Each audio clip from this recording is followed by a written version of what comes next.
So the CDS has to leave, so I'll just cut out all the formalities and try and make some, the key issues. Not that he doesn't understand it, but in his presence, I would like to say a few things. So the first point I would like to make is that AI has already been sent into combat. It's happening across the theaters of conflict. It is nothing about the future. And some great changes are happening. Our challenge is, I'm sanguine we can do it if we can question those fundamentals and make those changes.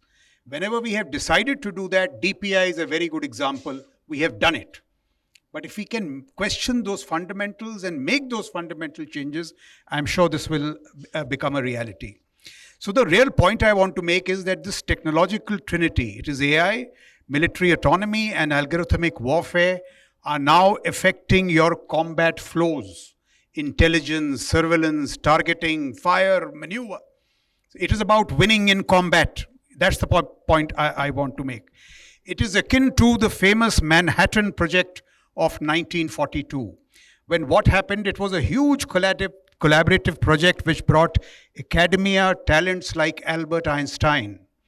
This revolution is driven by polymaths, Elon Musk, Alex Karp. They are geniuses. We'll have to get talent into this whole thing.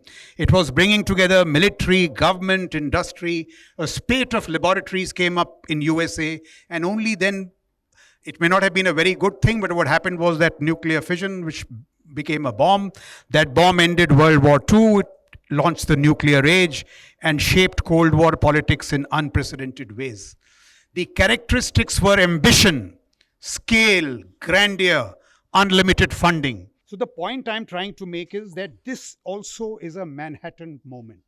It will require those kind of leaps in faith. And it's not happening overnight. The precision revolution in the US military took 15 years. Before 1990, 90% of the American bombs missed their target. Today, not more than 1% misses. Night vision took 20 years to build. So this is going to happen in next 10 to 15 years, but it will only happen if we make all those changes. The second point I want to make is that the source of war-winning lethality today, which was once hardware, is now software. What do I mean by software? There is no escaping building Delta, which is this AI analytics platform in Ukraine. In my view, dronery is not happening without Delta. It is not happening without the American copy of Delta, which is Maven. Do read this book by Katrina Wilson. It's a masterpiece. See, somebody like me with 40 years in the army has to reread that book to understand what's happening. It will tell you how these things were developed. I'll give you a good example. So say, since there is a counter-insurgency, or say a house clearing operation on. Now this house clearing operation was being monitored by 6 videos without AI. 6 people, they were called screeners in the American system who were watching it. As this was happening, these AI-trained algorithms were also integrated into it.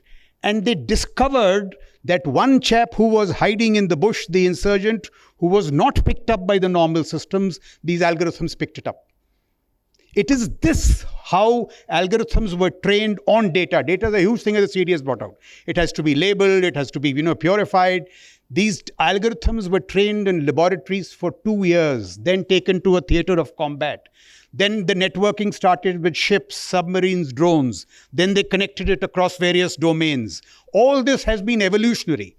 But the fact is that all these things have to start. So it is a software moment. Lattice. This dronery is not happening unless you have this software called Lattice, which was built over years. And now Claude, whatever Claude did in Venezuela and all that, pattern of life competencies, it is a militarized version of the LLM, Anthropic. And now it has been taken to Mythos. Mythos is a cyber nuke, which means it's a cyber exploit offensive platform which cannot be stopped. So that is why this software kind of thing is a very important thing. And in consequence, ministries of defense, strategic military systems, which were once weapon factories, are now becoming software entities. Software cannot be procured. It has to be built in the formations. And therefore, procurement will not work. If you are firing a drone on a target and it is missing it and you have to modify the rocket motor or modify some software, that change is happening in hours. You can't send it back to have procurement changes. And these procurement changes have been made by USA and all these places. So, this is the point about software entities. Compute today. And so AI is being embedded into every fabric of decision, every process, every military outcome in war fighting. That's the point I make. The deputy chief made a point about dharma. Dharma is winning the war. Our problem is the niyam let lie in the way of dharma, procedures. In fact, what was Lord Krishna? On a serious note, Lord Krishna was nothing but somebody who came to bend the rules, bend the niyam to uphold the dharma. So the dharma in our case is war-winning lethality. And it is not safety. Safety is what the West, puts into the environment. We start following it and they do all the lethality stuff. So in my understanding, dharma is to do everything to win the war. And that is what AI and all these things are doing. So I want to emphasize that point that even as war is being reborn, the technological backbone of combat is being remade. It is an entirely different paradigm. AI, algorithmic warfare, and military autonomy are supercharging combat flows like never before. The vocabulary and grammar of intelligence, surveillance, reconnaissance, maneuver, targeting, command and control, logistics, and supply chains are being rewritten. In ongoing combat theaters across the world, software innovations are happening in 2 weeks. Hardware innovations are happening in 4. So the real problem there is about winning the adaptation challenge in weeks and not perfecting procurement procedures in years. Now, I'm not being cynical. These are actually happening. And it is this what is now to be written to our noting sheets to get the DAP out. If you keep doing that old DAP stuff, all this stuff is not happening. And the countries which have made the changes are delivering. So aspirationally, I think the CDS also made this point, sensors and shooters across 6 domains today, land, air, sea, undersea, space, cyber, and the electromagnetic spectrum are being fused through data links and algorithms into a single network, changing the way in which traditional militaries conduct business. Now, it's not happening in one magical moment.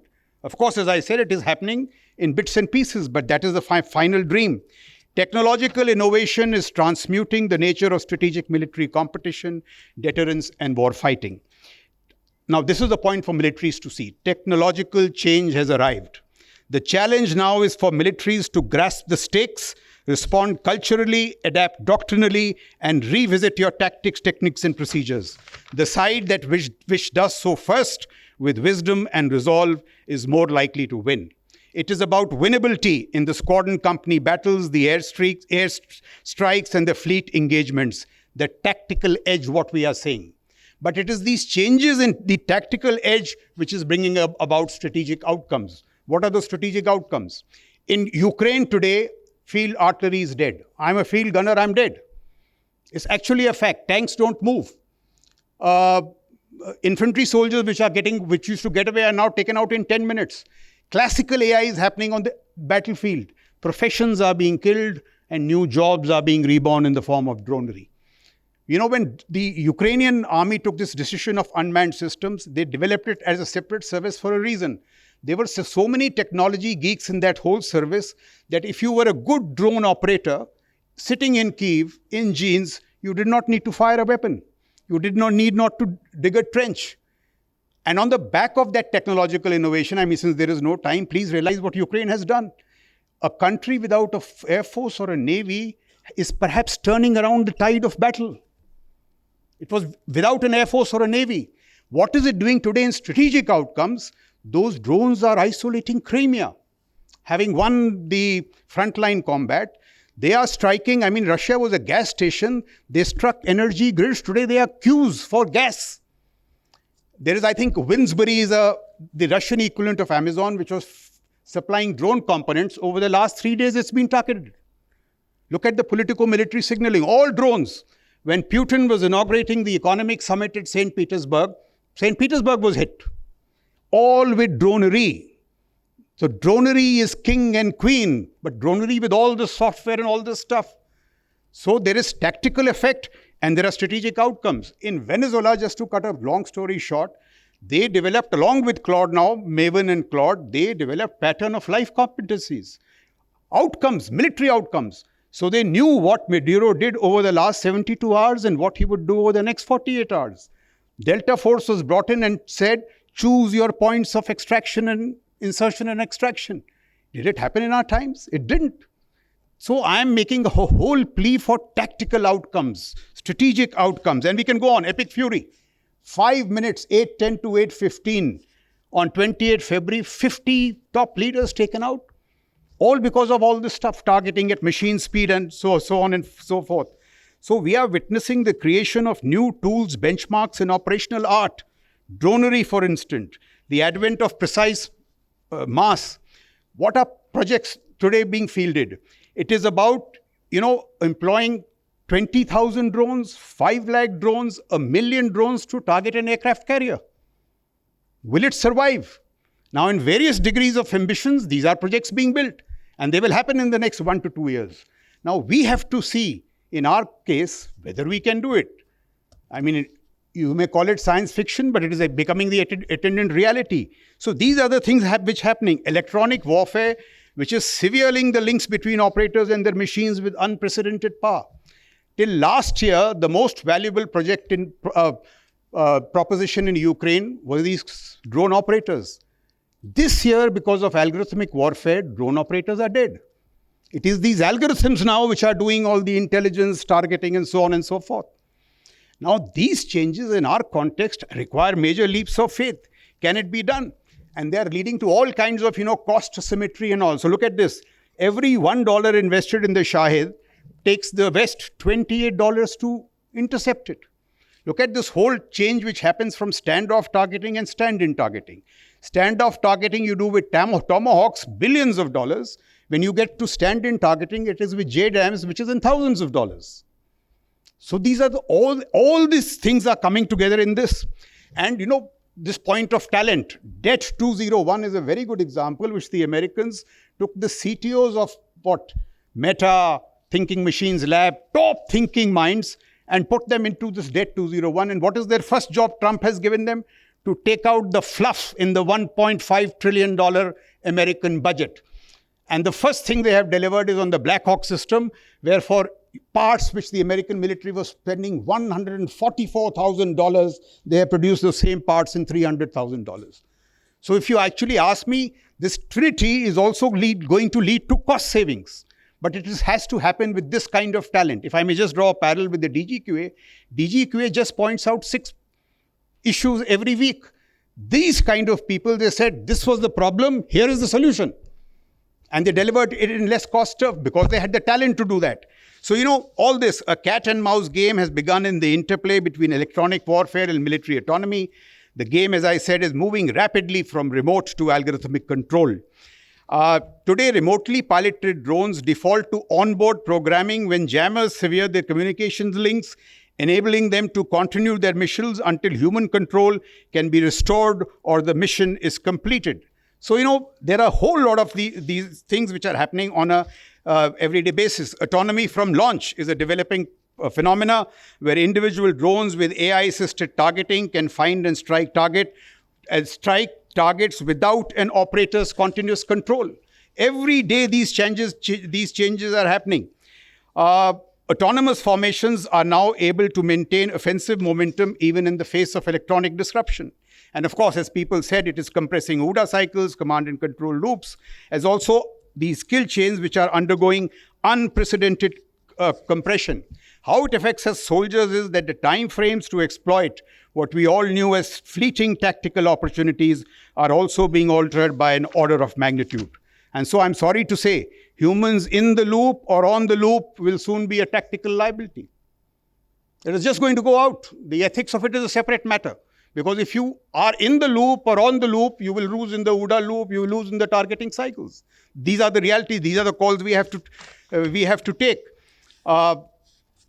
They are impacting ISR, air defense geometries. So look at how the challenges are emerging.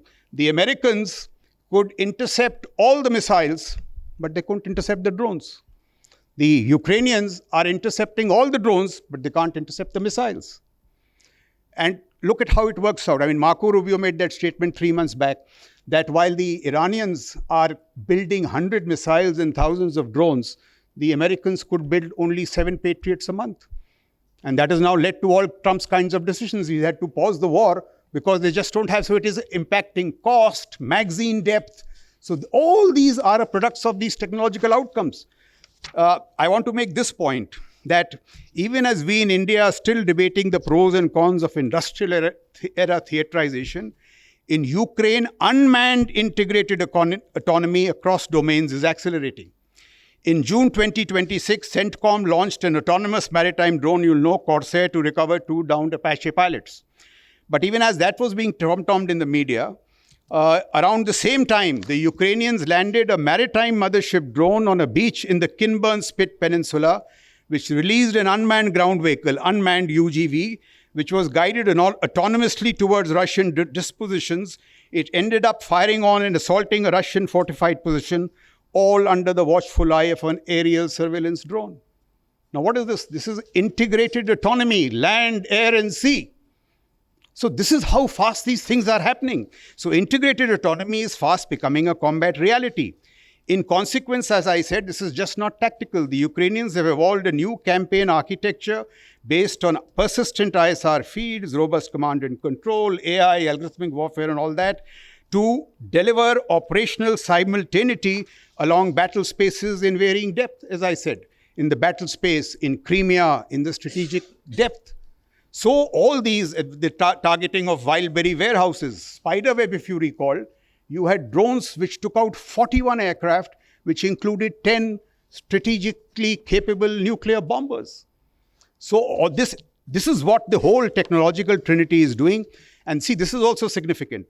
The adaptation challenge is equally salient. It has led to the sacking of 2 key architects of the Ukrainian national security makeover. Ukraine's former Minister of Digital Affairs and Defense, Mykola Fedorov, and the Commander-in-Chief, General Alexander Syrsky. Fedorov was an advocate, an architect of rapid technological innovation, while General Syrsky was a military conservative, as most militaries are. And in consequence, Fedorov accused Syrsky of resisting organizational change, blocking procurement reform, competitive tendering, all this thing against L1 and all that. And first, Fedorov had to go, and then Syrsky has to go. But the good news is that Syrsky's successor, General Mikhailo Draptai, is a technology enthusiast, indicating that the momentum of digital transformation will probably continue. But we will also have to go through these battles. Nothing has happened in a smooth fashion everywhere. And the domain is getting so competitive. See, this is the point. Defense VCs in the Silicon Valley today have created what is a pre-idea fund. Now, this is remarkable. What is pre-idea? They go to Stanford University, see the best students in the classes, and once they identify the best student, they say, even before you have an idea, here are $2 billion. If you can make a company, call us back. If you can't, forget it. Now, I know that can't happen in the Indian context, but I'm saying that is the competition. 2 weeks back, there is a guy called Omar Yagi, Nobel laureate in chemistry. Who has picked him up? Tsinghua University and the PLA. Why? To do AI for advanced materials of the future. Nobel laureate. You don't even ask of his pays. It must be in $100,000. Now, India is not there. But I'm saying these are the kind of challenges because we are in the big league. If USA is doing it, if China is doing it, Ukraine is doing it, we will have to do it. We just had 5 Indians winning gold medals in some kind of physics Olympiad. Why can't these Olympiads, these 5 medalists, be inducted into our DRDO, into our the office of the CDS? We have to value talent in this fashion. So, I mean, if that is the backdrop, what must India do? So, I'm proposing 5 precise measures. First and foremost, we need to formulate new concepts and doctrines for autonomous warfare. Autonomous warfare has come. It is time to be humble about it and formulate new concepts. We need to develop a whole new campaign architecture based on cutting-edge ISR, digital pathways for command and control, etc., etc. Let me make this point. The AI-enabled, dronery-driven lethal frontiers which Ukraine and Russia have developed can be replicated on the LC and LAC with ease. We just need this whole change. And if we can do that, see how lethal these frontiers will become. 2, as I said, we need to invest in scale and speed in military autonomy to include the creation of this mega software enterprise that I talked about. In my understanding, none of this is happening unless you invest in an Indian version of the Delta, an Indian version of the Maven, an Indian version of Lattice, so on and so forth.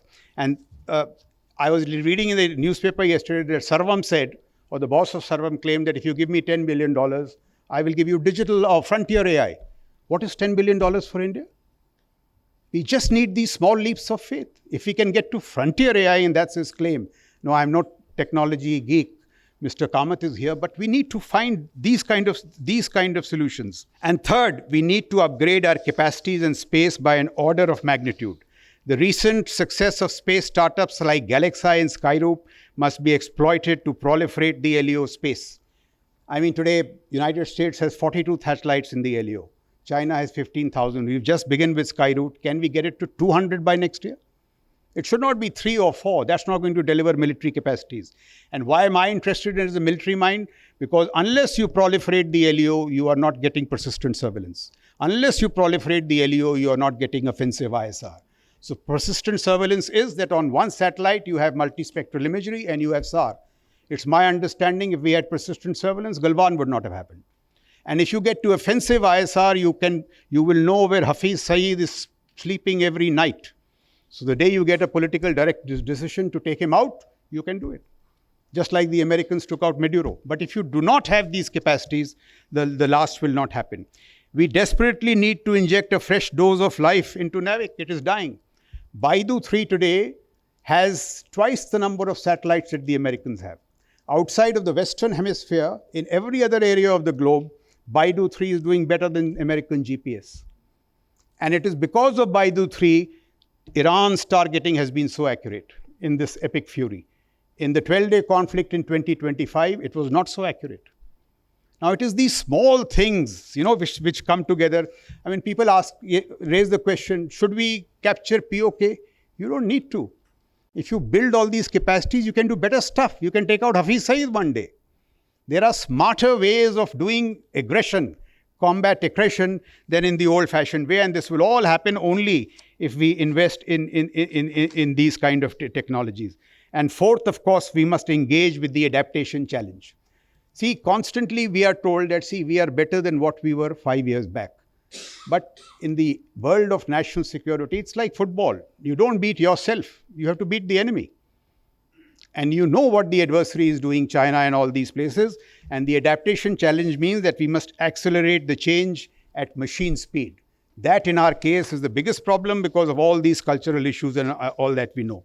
And lastly, may I just propose that if we have to demonstrate these real capacities in a speedy manner, why can't we set benchmarks for ourselves? So the annual firepower demo in Topchi, in Devlali in March 27, can we develop it instead of the traditional firepower? Can it be an exhibition of drone power? Why not? Samir Joshi is here. He did it. It is in those ways it will happen. October 2027 in Pokhran, can we demonstrate integrated capacities in C4, ISR, dronery, missile, air power? Why not? And I'm telling you why this drone missile business is so important. You see in our case what's happened. The operational architecture is evolving in such a manner that, in my view, unless you have stealth, you will never move from standoff to stand-in targeting. And if you cannot move from standoff to stand-in targeting, the only panacea is drones and missiles. And these drones and missiles today are offering you precision lethal strikes from 15 kilometers to 2,500 kilometers.